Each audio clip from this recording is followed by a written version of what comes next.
How to use the Catalog panel to show or hide product information. You may need to show or hide product title, price, description or SKU, and change the currency code.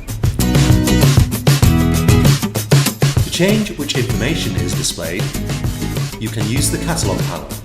Click the Catalog panel button on the toolbar and the pop-up will appear. Click to change product info. You can toggle between show and hide. So to hide the price, click hide, then click apply.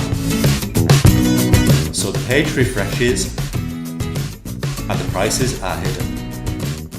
Repeat for the title. Hide, then apply. The page refreshes and the product titles are gone. Repeating this process for SKU. So now the price, title and SKU are hidden for all the products in the catalogue. To undo these changes,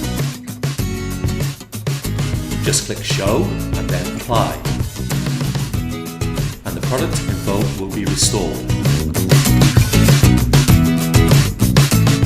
To change the currency, select from the drop-down list and click Apply. The catalogue will refresh with all your changes.